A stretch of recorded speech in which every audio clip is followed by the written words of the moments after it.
we also run into some issues. And then suddenly it's like, ooh, maybe we need to be faster, we need to be better. I'm like, how is it possible? Like we ordered the most successful colors in the most successful sizes, and we were still selling out. Do not underestimate the power of everything your customers are telling you. It's easy to have ideas, implement them fast, and be true to the numbers. Welcome to Behind the Scenes, where we deep dive into the journey of some of today's most exciting clothing brands. In today's episode, we are accompanied by Yedra Lopez, the driving force behind Jack Archer, an elevated men's apparel brand that has grown from a lean startup to one of the main players in today's D2C clothing brands. We'll talk about the acquisition journey, building a roadmap, and growing a brand from 1 million to 50 million in revenue. If you're building a brand, this one is packed with insights you won't want to miss. So our guest today on Apparel Labs Behind the Scenes is Yedra Lopez, one of the key players, if not the key player, in driving Jack Archer's growth from 1 million to 50 million in revenue in 4 years. So thank you very much, Yedra, for joining us. Thank you, Philip. Thank you for the lovely introduction.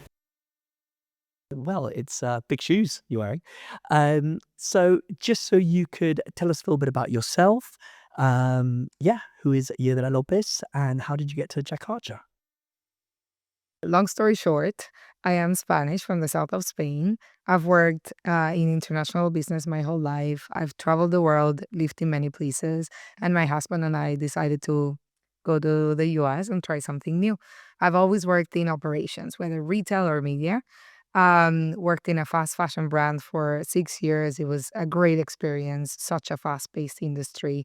And then moved to the US and said, okay, I want to go deeper into e-commerce. Let's do something new, tech forward. So I joined Open Store. At Open Store, we started buying brands.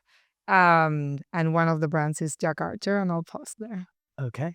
Right. So this is tech forward, buying brands. Was Open Store buying all apparel brands? Was it different types of brands? Were you specializing in any areas, or was this kind of more of a generalist? Yeah. At the beginning, Open Store's vision was like, let's buy any D2C brand that has a great product and that we believe we can scale with technology and capital. So we bought anything from apparel to electronics, food, supplements, you name it, we got it.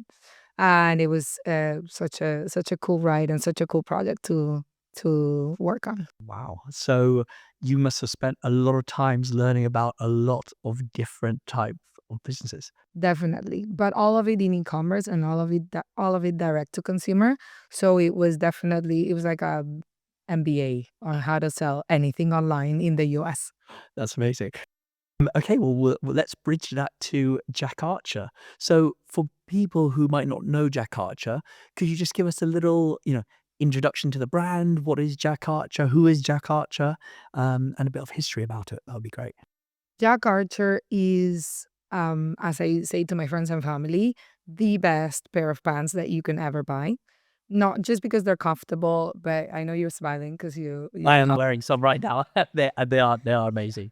But it is true. Like my husband, my family, all my friends, they all wear it. They give feedback, but honestly, they keep wearing them and they keep buying them. And it's because they're comfortable, they look great, and they're very, in my head, sustainable because you buy them once and then you wear them for years and then you just want more color.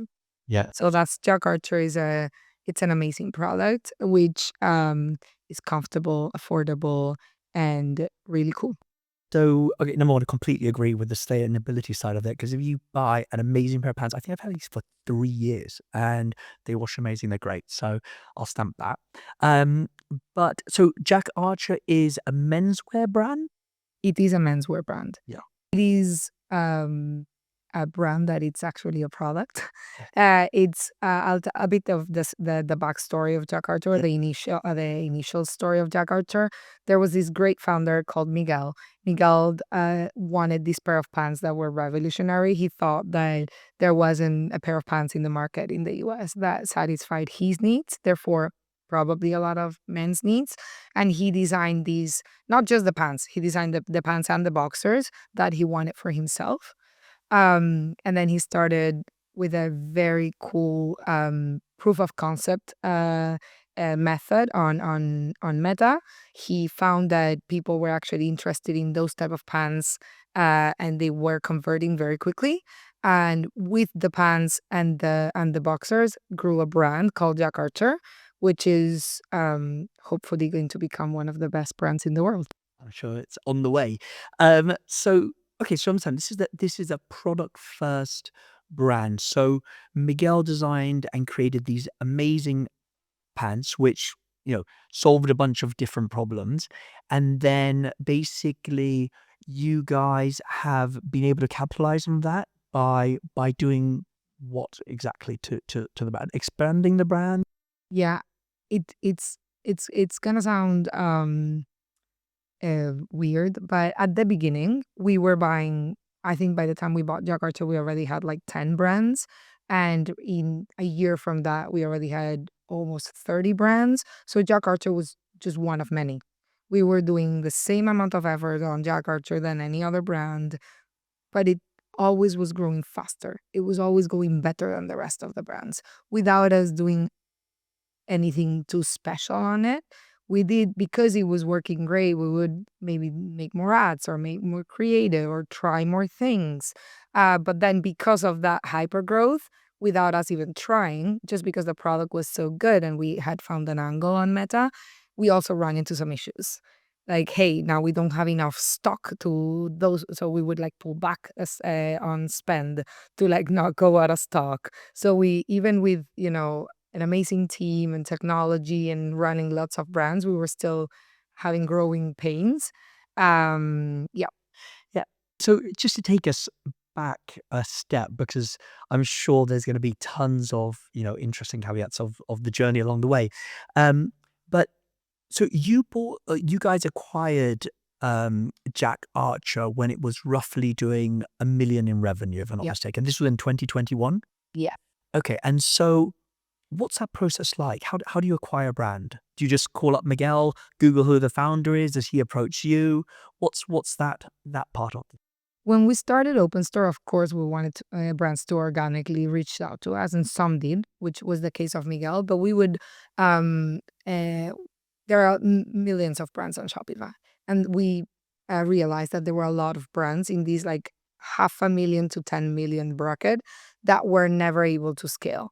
Some founders just didn't want to, some founders didn't know how, and those were the brands that we wanted to buy. We wanted to buy brands that had a strong product and a strong presence online, without let's say the means or the desire to scale. They just wanted an exit, but there wasn't an exit for those brands before Open Store. It was just like those brands were left to die, and then all of the work of the founders was like left there, versus we wanted to acquire those brands and hopefully by running them all at scale, giving those founders an exit and us having so many brands and the ability to like scale them and build like an online shopping mall. Interesting. Okay, so basically, OpenStore was this lifeline or this a fast, easy exit for founders who find themselves in this problem where they're scaling up a brand and all of a sudden, maybe the banks aren't giving them loans. They need to stock up, but in order to get their inventory in stock, it's 4 months, 6 months lead time, and they're starting to choke out and die slowly as they have to keep on investing in ads. And here comes OpenStore and Yeah. does an offer.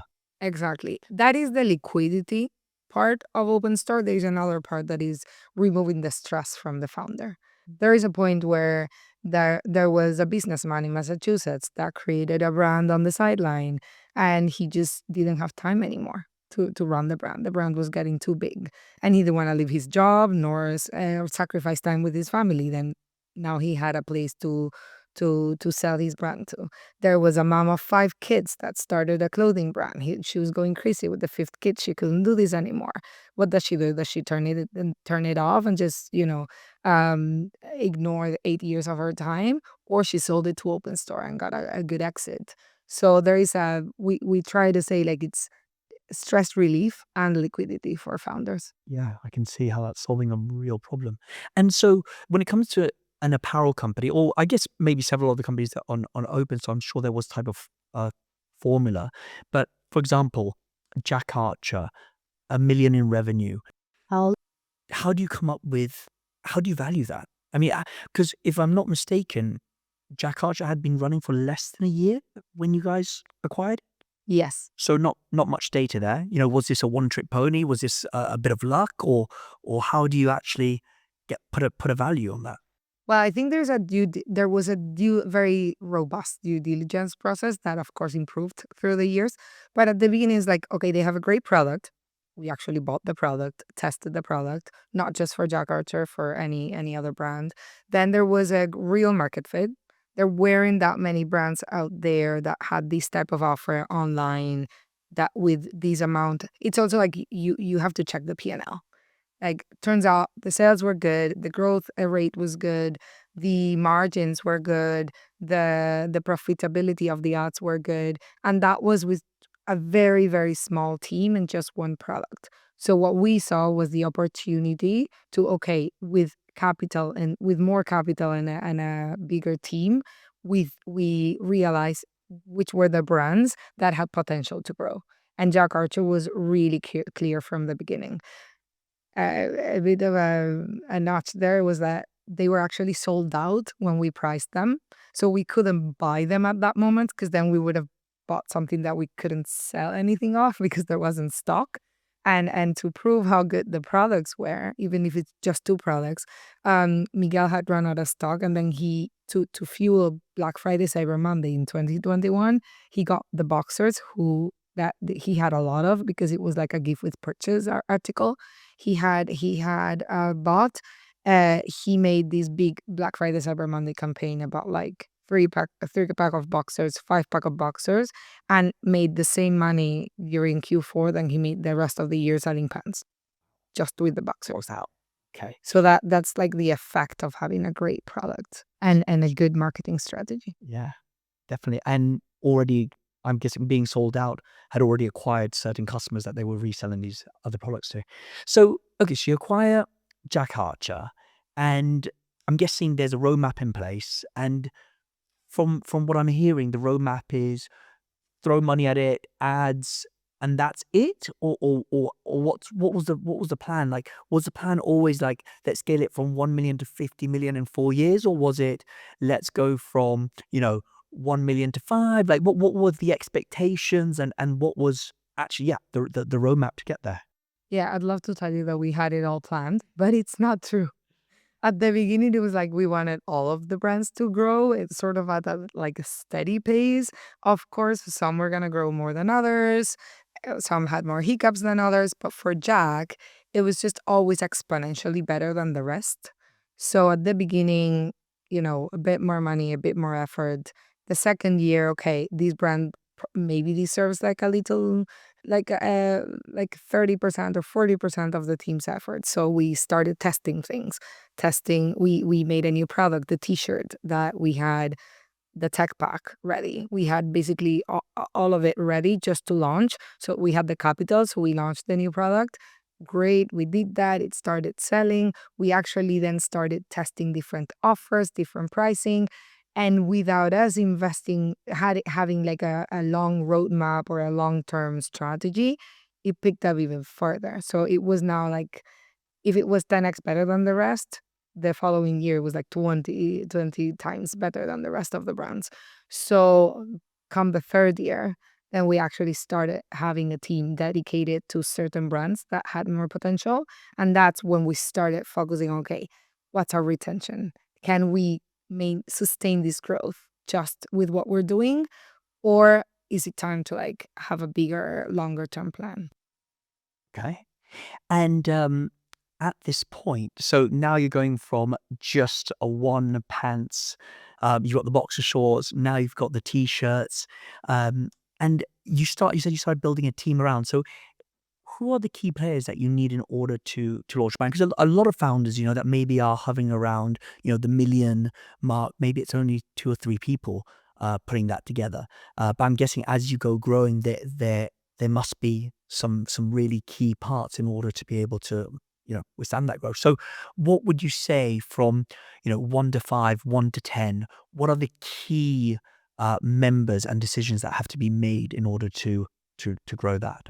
Yeah, we've learned a lot about that, and we've made a lot of mistakes with not just Jack, but a lot of the brands. And one thing I can say is like with Jack, everything was always easier because the product was so good. That's already powering your retention, powering your profitability, etc. Now, beyond the product, there is we need you need to know your P&L. So it's important to understand, okay, what's your typical order? What is the typical order value of a new customer? If you already have the customer, how often does it come back? What is the percentage of orders weekly, monthly of returning customers? Starting to look into those metrics to just understand what's your strategy behind it. Do you want to acquire more customers? Do you want each customer to be more profitable? So it's like a pendulum. It's gone from super profitability, no growth, to hyper growth and less profitability. And I think understanding those numbers from the beginning helps you grow the brand because you know exactly what you're doing and you know where you need the money, where you need the team. So, in order to do this, once you have the numbers, let's say, digested, it's important to have good logistics. You cannot sell a great pant and then the pant arrives 20 days later. You cannot have a great pant and it arrive in the wrong size. And then if it does, for whatever reason, you need to have a great customer service. That is something we didn't bother for 2 years to look at. And then suddenly it's like, ooh, maybe we need to be faster, we need to be better, we need to give people refunds or like, just be there for all of our customers. We were talking about thousands of people. So millions of thousands of people. So we also invested a lot into the customer experience and giving our customers transparency into like, hey, there's a little delay here or your order got lost. Here is something else. And we've gotten so much from those customers back that it is so useful. Okay, so what I'm understanding here is entrepreneurs in general, they want to launch their brands. They've got the ideas, they want to create, but they don't want to deal with the boring stuff. And what has to be done in order to scale the business and take it to the next stepping stone is you got to get the boring stuff straight. So the operations, the warehouse, the logistics, the customer service. And I'm guessing you can't just do this manually, right? There has to be certain software behind. I mean, how do you you know, how do you do this on scale when you're acquiring thousands of new customers and you're going to be getting returns and you're going to be getting, size changes and complaints and reviews? How do you manage that on scale when you're a small team? Yep. How you choose right partners. So we work on Shopify.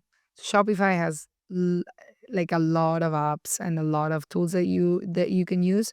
Choose one, stick with that one, partner with that partner, and like make sure you get the most of them and you get a process that you can handle.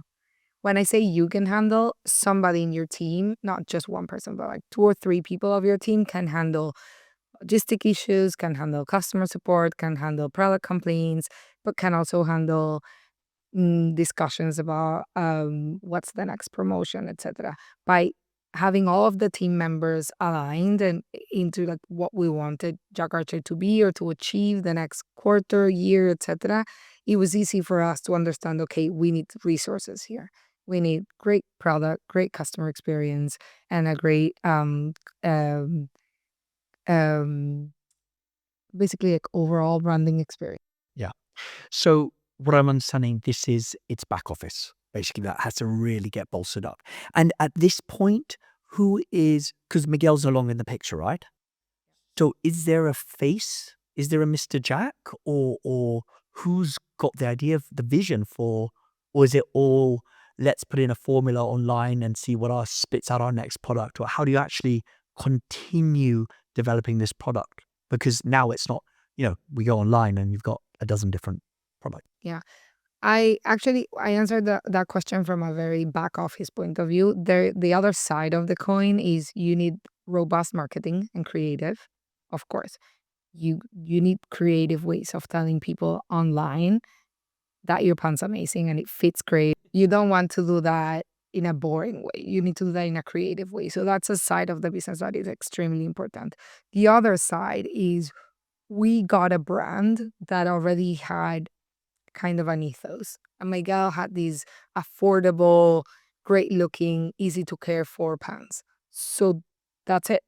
That's what men want. That's what we understood resonated with the market. Beyond that, we even started analyzing our customer and saw that we thought we were selling to like this young jet setter guy. And it turns out we sold pants to anyone from 25 to 65 years old, and they all loved them for the same reasons.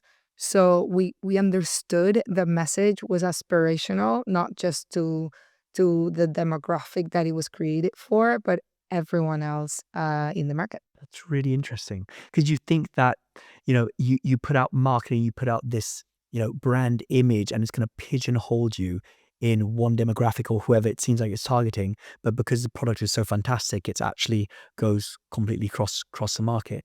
Um, Having that I'm guessing that that vision in the beginning when you are selling to, you know, whoever this Jack Archer character is. Um, did that cause any complications along the line when all of a sudden your demographic is much wider? How does that obviously big upside because your market's a lot bigger, but are there any struggles there? Definitely. I remember perfectly because at the time we were extremely lean team, and I was handling logistics, operations, demand planning with a few colleagues, and we had a great demand plan. We placed a huge PO. Turns out in 3 months PO arrives, and in like a couple of months we're starting to sell out. And I'm like, how is it possible? Like we ordered the most successful colors in the most successful sizes, and we were still selling out. And that's when we realized the customer of 2021 wasn't the customer of 2022. And it wasn't necessarily the customer that was coming back again. So we realized Jack Archer again, as I said, like was going across demographics and across sizes. So we had to quickly pivot, order all of the sizes we were running out of, bring them by air, so we wouldn't be out of stock again for Black Friday, Cyber Monday, which we were very like proud of being a tech company and having great data scientists and analytics, and then suddenly like that one brand where we were like we cannot sell out, we sold out. So yeah, that happens. Wow. And I hear that bringing by air, considering that you are still trying to be a profitable company, probably affects the bottom line a little bit than shipping by because these are made in Asia, right? Yes, it does. Yeah. Now, at the same time as that affecting profitability, we were also testing many things in order to get more profitable. So hopefully, I mean, we've made it so far. So it worked. Okay, great. So we've gone from 1 million to 10 million, basically bolster up the back office, have some amazing marketing campaigns, tongue in cheek, sell the great looking butt. You've got these trousers, these pants, they're doing amazing. Can that take you all the way to a $50 million company? Or is there only, you know, how many pair of the same trousers can you sell? Exactly. So what we noticed is, okay, so now we're, getting more and more profitable. We have a path there. We're also buying a lot more pairs of pants that we were buying before. So of course, like the advantages of the scale are there. Now, what happened is we noticed we weren't retaining people as fast as before. And then we started looking really in detail and really deeply into reviews, comments, etc. The one thing that stood out to me the most once I started looking at it, it's like everybody wanted more colors. Everybody wanted more colors. And, we had launched the color in 2022. It worked fine, but we weren't looking at the right metrics. It was like, it wasn't such a big sales bump. So maybe we shouldn't do that again. In the company, if you think about it, we're operating brands. We're not creating, we're not developing any products. We're just operating brands that already exist. So there wasn't a team even to just go and do new product development. I won't say that there was one person, but that's not enough, right? So then we started looking into, okay, how can we prove that this is actually a good investment for the company to like set one or two people and like try and do new products.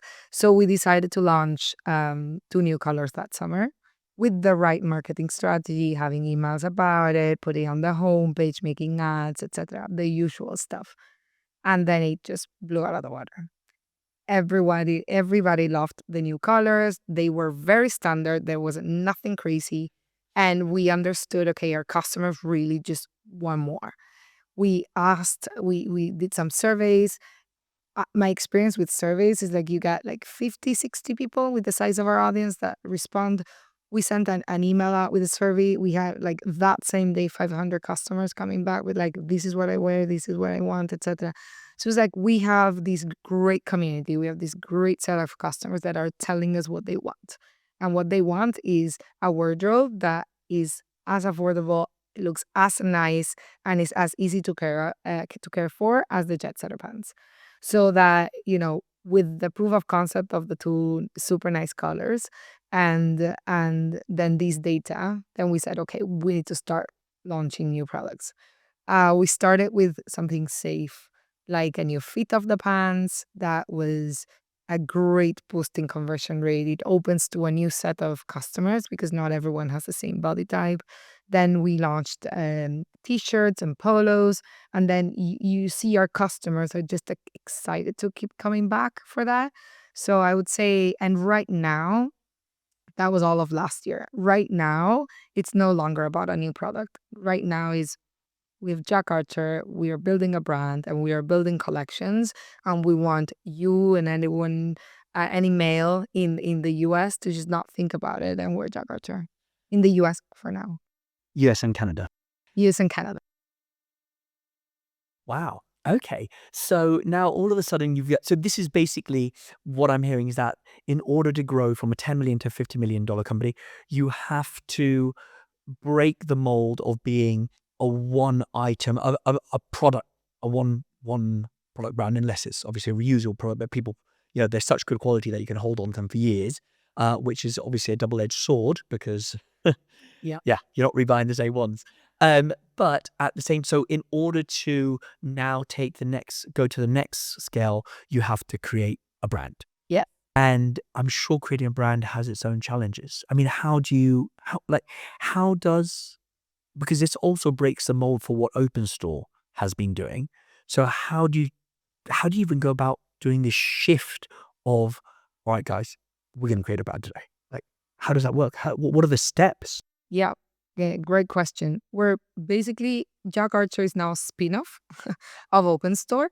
We have a new CEO, we have a new team, and we are all dedicated to Jack Archer. For me particularly, it's very exciting because you worked so like during a couple of years kind of focused on it, and then for the next 2 years really focused on it, and then suddenly you have a product and a brand so good that it deserves its own company. And that's where we are today. So today we're realizing, okay, this is now our moment to create a brand that is the essential wardrobe for men. And that's, I don't think we need to say much more. It's like we want to be that shop whenever we have retail, where you just walk in and every single piece of clothing there, it's useful for you and you can use it and you can wash it well and you can wear it and you can put it on your suitcase and dry and take it anywhere. That is definitely exciting, and it's like the new chapter and the new challenge that we're working on. That's really cool. And is it going from to creating this brand? I heard you slip in the word retail there. So your Open Store is this tech forward company acquiring companies, not developing the brand too much, and now all of a sudden I'm hearing retail. So not only D2C, and you guys film some TV ads as well. Oh yeah, Yeah. we're doing TV. We've TV been doing TV now for over a year. Is that a thing still? It is a thing. I was very surprised, but we think of TV as like the typical ad when you're watching the Super Bowl. Yeah. That is a very small percentage of TV. It's basically what we're doing today. This is some video content. Yeah. And then this video content can live anywhere. So you're watching a podcast and you have a little ad. You're watching your YouTube channel that you like. and you get a video ad. You're watching your TV series on Netflix or Hulu, and you get an ad. So that's where we are right now, and that's where we're meeting a lot of our customers. What is cool about video is that you can actually show the product on motion, and the aspirational part of Jack, of like this Jetsetter pant, because it's like an on the go man that needs something that looks great and it's comfortable and it's easy to care for, to fold, to maintain everything. You can now show that on video, and that's been very powerful. Why we started doing TV is because one of our investors um, basically said, we've tried TV with a couple of consumer brands and it really worked. And everybody loved it because we were already killing it on ads. We had Google, we had Meta, the whole thing. But then we were trying direct mail. We were trying. You want to diversify. We cannot just rely on one platform. And we did a TV spot, and it worked wonderfully. People were buying, like, the sales of that T-shirt that appeared on the TV ad were suddenly, that was the color that suddenly people wanted to wear, just because Nick, who's the name of the model, was wearing it on the ad. He's a good looking. So you could say it's a coincidence, but it's not. No, it's not. No, that's really exciting to hear that. Even if you're a complete tech forward company, you're like, actually, there still are these more traditional, even if it is YouTube and, but, you know, types of marketing which are still working. That's exciting. So, okay, tell me something. So along this story, so we're at the 50 million, and there must have been a few hiccups along the way. I mean, any struggles, challenges? Have there been any big pivots? Anything that you can shout about without revealing too much? No, something that particularly for me felt like a hiccup was last year. We were so focused on profitability that comes the end of the year, it is Q4, we did great. All of the metrics were amazing. We were hitting all of our targets, and still we weren't growing that much. So that made a switch in the team where we should have all felt really happy and fulfilled and like, yay, let's go. But it was a it was not so great for any of us. So we went back to the drawing board and we saw, okay, the one thing we're not doing is acquiring more customers. So then we made a switch and we said, okay, we need to stop just focusing on just the profitability. We have a good formula now. How do we go and get more customers? And that's where this year, like, we've made more money in Q1 this year than Q4 last year.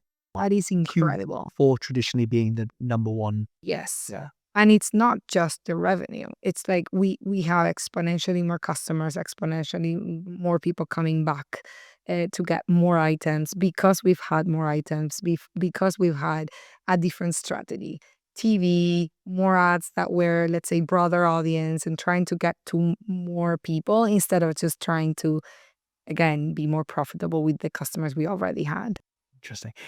When you say, so you want to shift from just profitability or focus on profitability to more revenue, that more revenue would be acquiring more customers. And would that acquisition of new customers still predominantly be through Meta, through Google? So investing more in D2C direct ads, basically. Yeah. So paid ads. Yeah. I think one thing I want to say is, like, for anybody that has a brand out there and with a small team, there is no just growth or just profitability. I've heard this many, many times, and it's also a very, when you go to business school, which I went to, like, you're either growing or you're like being profitable. It's not necessarily that true on D2C. You can have a good balance on acquiring new customers and making sure your returning customers are so profitable that you're still making margin to boost the growth of new customers. So keeping those two growing is important. How we did that is we were boosting new customers with not just Meta, Google, but also top of funnel marketing like TV. So suddenly we had more organic sales, more direct sales, more. That's not just because people are seeing Meta ads. It's also they're seeing our brand on TV. People talk, word of mouth. One of the big mandates that we have going forward is, like, we want to be that brand that people talk about on the street. What are you wearing? I'm wearing Jacket. No, I am a fan. So okay, so I guess a big part of also, Q4 and Q1, sorry, Q1 this year is that you do have a new product range, right? Yes. And so could you tell me a little bit about that and, going from because you're still very much in this transition period last year and going into this year from a one product to turning into a brand, like how does that development process work? How have you been able to accomplish that? And if you can share, um, how relevant are the pants today compared to the whole mix of all the new products? Yep. Well, to complement what we were discussing before, for returning customers, there was a point where okay, more colors, more fit, but that's not enough. How do you keep getting without them seeing ads because you don't want to spend money to like get your people back. You have you have their email, you have their phone number, but if you have something new to talk about, they're gonna come back anyway. They are expecting you to launch more items of clothing. So how did we go about that? So we started with building outfits. We launched the pants, then we launched the shorts, then a different fit of the pants, then a t-shirt and a polo. Now what? The thing is, when we did this switch on like, okay, now we want to be a brand, we said, okay, let's stop with just products and start launching collections or at least capsules. So this year, until the end of the year, we're going to have two capsules, fall winter and then a winter refresh capsule at the end of the year that I hope they're going to do great.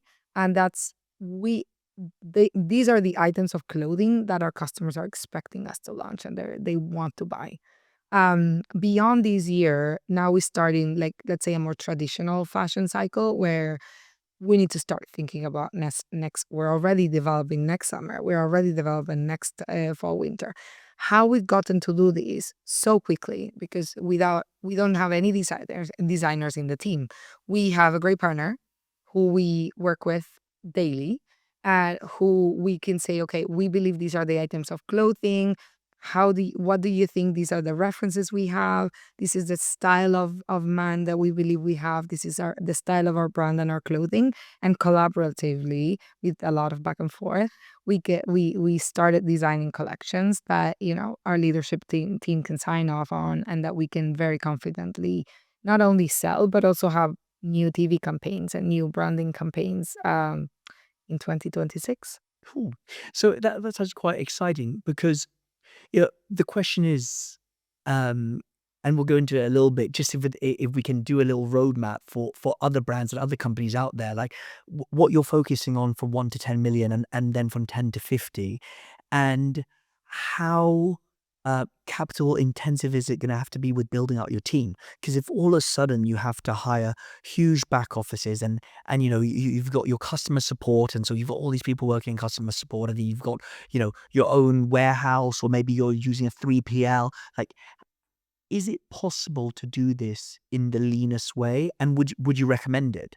Or is there certain maybe key people, maybe like the finances, or purchasing planning? I can imagine that's something which is very much has to be in house, or maybe it's just a software nowadays. So could you give a little bit of insight, um, for a more general apparel company who is trying to do that breakaway, and everything that you've learned getting to this point of how do you go, and what should be the key takeaways from going from 1 to, let's say, 10 million in revenue? Yeah, this is gonna sound a bit vague, but what I have learned is that everybody has strengths and weaknesses. So I would strongly hire for what you don't know or you don't want to do You mean as a founder? as a founder. And when I say hire, it's not necessarily a person. If you can get a partner that, has the capital or has the financial acumen or has the logistics acumen, great. If you don't find that person, get a partner. In the case of Jack Archer, we didn't need to have an apparel team in the company because the founder already had Apparel Labs. So that's already a step ahead of other people. But also for customer support, we had a partner in Horatio. For other areas of the business where we weren't experts, like get a partner or get a good hire that can like focus on that area of the business.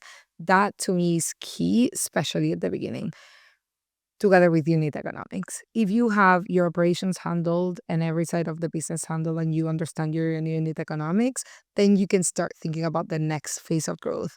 Otherwise, what my experience is that you're so caught up into all of the small problems of the day-to-day business, which are a lot, that you don't get to that stage of like, okay, where do I want to get to next year? What do I need to get to there? What capital do I need? What type of investment? How much stock do I need? You're just into the day to day. Yeah. Yeah. Stress. Yeah. Stress. You got your head, narrow vision. Um, okay. So 1 to 10, can you focus on one hero product? And can you still be a hero product led brand for most companies? I think so. You think so? And the strategic partners from 1 to 10 that you need is strong logistics, because you still need logistics. You need back office, so everything to do with the accounting side, the finance side, planning side. What else? Strong marketing. Very strong marketing. Would you say marketing in-house? I'd say some marketing in-house. So you need to have someone that runs marketing in-house. But for example, in our case, we had a lot of creative agencies. So we didn't have content creators in-house or at that up until like last year. We didn't have editors and content digital designers in-house. We were outsourcing those. But we had a very strong marketeer in-house that would direct the whole operation. Okay. So having some marketing in-house is definitely needed, especially because it can be extremely efficient or extremely inefficient, and that can make or break your finances, which can make or break your growth. Okay. And at what point would you say that you have to bring in a industry um, partner or CEO or somebody who has, you know, tried and tested this before? And is that when you're trying to go from a one product to a brand? Is it at that point that you start going in that direction, or is it something that can be pushed further down the line, or how, or would you say before? I would say the moment where, for us, it's the moment where we understood Jack in itself needs to be a company, it needs to have a head. It can't be this like committee of uh people that were in love with the company and working in including myself. You need to have the one person that we are all following, that whose vision we believe on, who's done it before, ideally, if even if it's in a different industry, but like who's done the whole top of funnel. We're now talking about potentially wholesale, potentially retail, potentially like, when do you do that, how do you do that, when do you go international? Those are all big questions, and they need to have a certain vision and a certain also capital behind. So it does help a lot to have like a visionary leader that can uh, take us all there. Interesting. Um, you did mention when going international. Um, what is can this be replicated outside of the US? Is this something?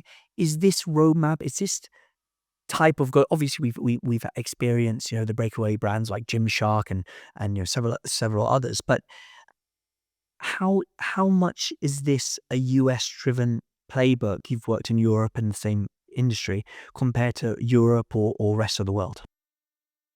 In my opinion, the incredible aspect of the US is that it's such a huge market. It's where anything that works with a niche, it's gonna make the hundreds of millions of dollars. So, easy. But yes, I think so. I think the world is turning into this. It's like athleisure started in the US and now everybody wears athleisure everywhere. So I don't, it, like dryers for like clothing that were a US thing and now they use them everywhere. It's like life, I think we follow certain patterns and now people don't want to iron clothes anymore. So if we're going to have a set of like a wardrobe for men that looks great and they're easy to care for, I don't understand how everywhere in Europe that can't work, let alone in other places in the world. There is one thing about seasonality and like also like the performance side of things, where it might be the items might be too hot for some places, too cold for some places, but that also happens in the US. So I do think the, let's say, standard European person Yeah. will be like happy to wear Jakarta. And I know because my 30 something year old brother wears it, my 60 something year old father wears it, and they wear it all year long and they love them. So, I have a focus group of 3 or 4, and they would gladly buy Jakarta if it was available. That's brilliant. Okay, so for Jack Archer, Europe is an obvious next step. And but doing this playbook, if you are a different brand, obviously going to Europe, you've got the I guess you got the constraints, language constraints, maybe 3PL sending around. In US, everything is next day and super quick.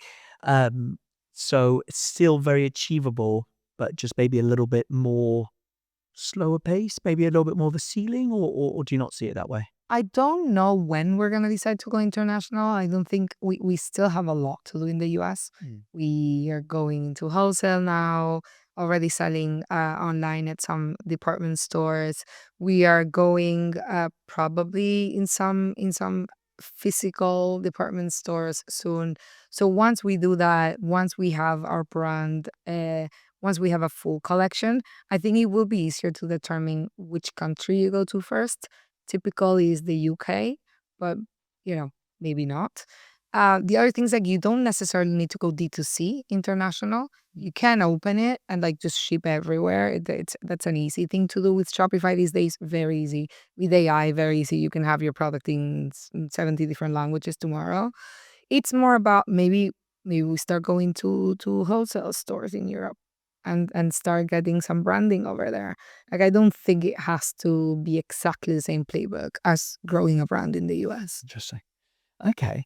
And let me tell you, with this whole journey of Jack Archer, how important has VC funding or basically funding has been? So I'm just thinking about, maybe a founder who's got a clothing brand which is selling 1 to 3 million, and they've kind of been stuck there for quite a big time.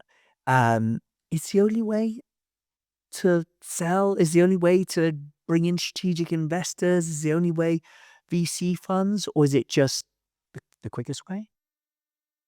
I don't think it's the quickest way, and it's definitely not the only way. It is um normal for brands that are in between 1 to 5 million to feel a bit stuck, especially financially. It is hard to invest personal savings, etc. So what I in my experience and what I have learned from all of the founders I've talked to and have met, it's important to understand what do you want to achieve next year, to understand, okay, can I achieve that next year? Because again, if you just focus on like how much you're selling today, tomorrow, the next day, etc., it's like, okay, you're selling 3 million this year. Next year, do you want to do 3 million, 5 million, or 10 million? And what are you going to do to get there? And what do you need? Once you have that solid plan, then you can go to people. And when I say people, it can be your vendors that help you financially. And then when I say help you, it's like, okay, you pay 10%, they pay more. It can be a bank, it can be a strategic partner that already has a few brands, it can be some sort of private equity that invests in the industry, whether it's apparel or something else. So that is the number one question that I believe we've answered in any board meeting or in any like business review. It's like, okay, what's the target and what are we gonna do to get there? And I feel like if you can answer those questions and you can answer those questions to the right people or partner, you will get the funding to get there. Okay. So what I'm understanding here is that if you want to have that hyper growth, you've got to say, okay, we need to buy, we want to sell 3x next year. How many pair of pants do we have to buy? We need to Yep. buy 3x. Okay, where are we going to get the money from that? And the most probably direct line is going to a VC or an angel investor or a mix, or getting financing from your vendors, or a mix. Was that the roadmap that Jack Archer has taken? Well, I mean, we had funding from technology investors, so we were in a very comfortable position from that side. That said, the brand by itself had to be somewhat profitable. We had Apparel Labs as partners. We only had to pay 10% upfront for POs. So we also knew that if we invested more on certain channels, we were gonna get more sales straight away, right? So those are things that the first couple of years we just tested. Okay, how much money can we spend on the same number of ads to get how many sales? And then once you have that kind of, but the thing with the marketing is like that changes every other month. Like the algorithms, the mechanisms, the cost of acquiring a customer, which in Meta is CAC, all of those things are evolving. So there needs to be a master plan of like, okay, this is where we want to get to, and this is how we believe we can do it. And I understand as like a lean team or one man show type of founder, you don't have all the answers, but I would say dream big and then go get advisors, talk to peers, go to conferences, understand what it is that you want to do, and then you're not gonna make more revenue than than the stock you have. So we also need to be realistic. Unless you're running a pre-order type of show, you need to have some sort of certainty. That's a very good point. And especially when it comes to clothing, where it can take 3 months or more to be able to have the stock in hand, you're only going to grow as fast as your inventory. Um, okay. So, yeah. There is this one thing I would say. There is a way of doing it the total opposite way, which is the brand way. Okay. I have a few friends and we've met founders that they had a brand so strong and content so strong that they could even, which Miguel tested at the beginning, they could actually do pre-orders and finance a bit of their stock with that because they were more of like the creative type where it's like I know what I want to do, but I don't know if I want to do all this business planning. So I'm just gonna put it out there and see if people respond. You can do it that way too. Yeah. But that'll only go so far. You're not gonna get to 20 or 50 million. But it might get you from 0 to 1, Definitely. which is well, a very big hurdle to pass. And yeah, Definitely. puts you in the game. Right. So going back to the beginning of this journey, and over the last 4 years now, Yep. if you were to do anything different, or if you had a bit of foresight, obviously, you know, everyone's got 2020 vision, but what would you do? What do you think there's any key moments or key things that you would have done differently from the beginning or along the way? I think a couple of years ago when we started focusing more on Jack Archer, I would have invested a bit more on brand earlier on. So we did do the playbook with Miguel and then with our design team who is amazing. Like we tried the Jakarta colors, the tone of voice, but in a very let's say superficial and practical way. We didn't get to like what is our core mission, etc. Had we done that, I believe like our roadmap for product for ads would have been a bit more straightforward. There would have been a bit less testing and trial and error there. So if I were to do it all again, I would invest a bit more on brand, and also maybe a bit less on conversion. We've we've grown exponentially on just getting people through the door, but then I now it's the moment where we need to work on like maintaining those people and showing them how great Jack Archer is beyond the pant. Yeah. I mean, I think that's a really big lesson for people for companies to learn, founders to learn, is you'll see these big brands and they'll shift from their brand marketing, and maybe they'll be relying on their past, and they'll have this heritage brand, and now they'll focus on PPC, paid ads, and this is it, customer acquisition, and they'll leave their brand for a couple of years and be like, oh, it's not so important, we've already got this. And you'll just see how the sales will just decline because, it stops being cool, it stops being relevant. important to continuously invest in the image of the brand and developing it. So I think that's really interesting to do that from day one. Great. And so on another note, other founders out there who are stuck in that 1 to 3 million murky waters, quicksand, trudging through the mud, what advice would you give them? It's hard because I feel like I'm giving myself advice, but I would say Hold on. no. I would say it's easy to have ideas, implement them fast, and be true to the numbers. Okay. So, give you an example. I personally always wanted to. It's a great pant. So why not? Why it's not more expensive? Why not make it more expensive? So we tested, and the thing is like, do you want to have like our pants are affordable and comfortable, and we want them to be. I won't say mass market in a negative way, but mass market in the sense of like every American guy should have a pair of Jetsetter pants and look great. That's how I feel. So what is the best price point to get to the most amount of people in a profitable way?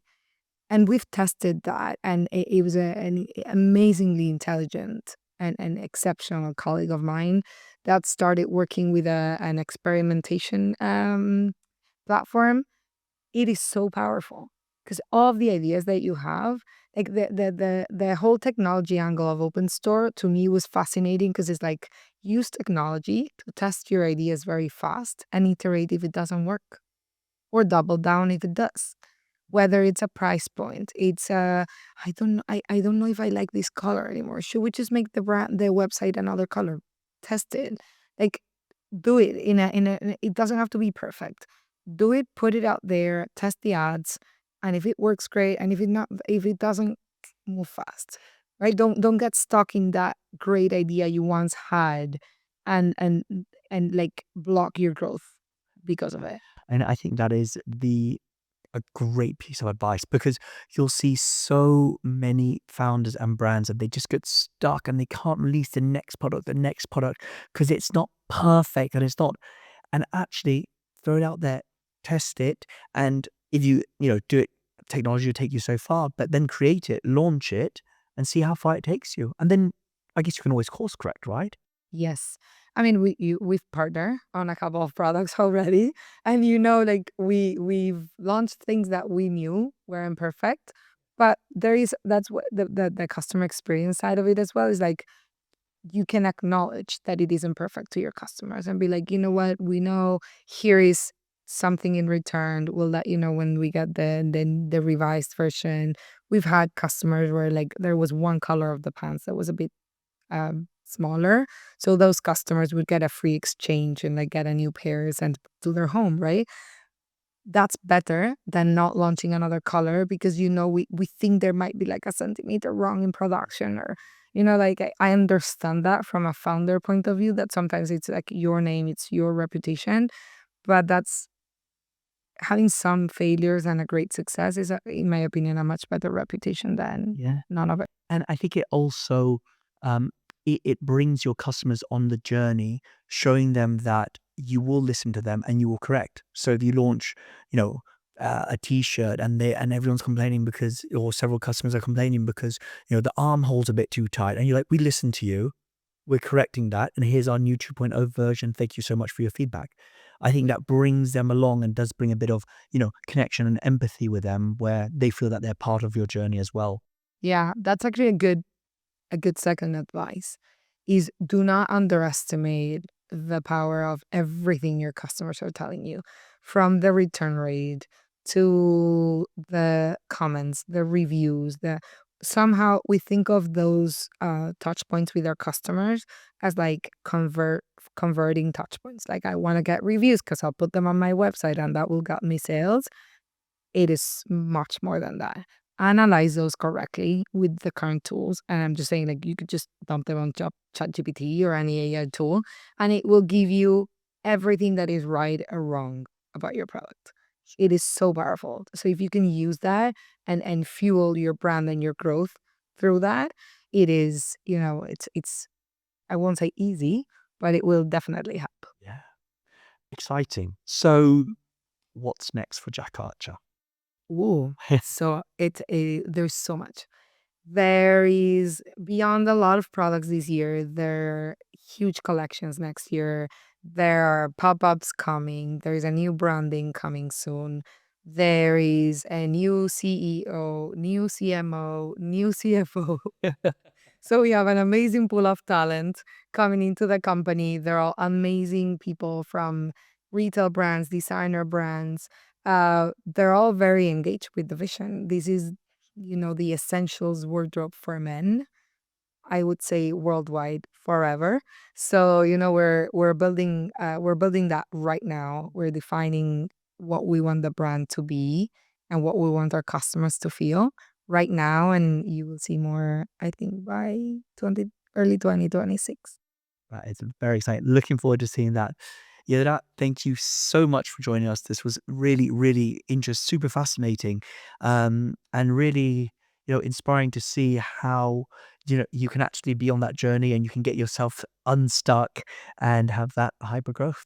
So, Thank you so much for having me. yeah, thank you. Cheers. That's a wrap on this episode of Behind the Scenes. A huge thank you to Yedra from Jack Archer for pulling back the curtain and showing us what it really takes to grow and scale up a successful clothing brand. If you're an emerging brand looking to scale smart, get in touch. We'd love to help. And as always, thanks for listening. We'll see you next time on Behind the Scenes.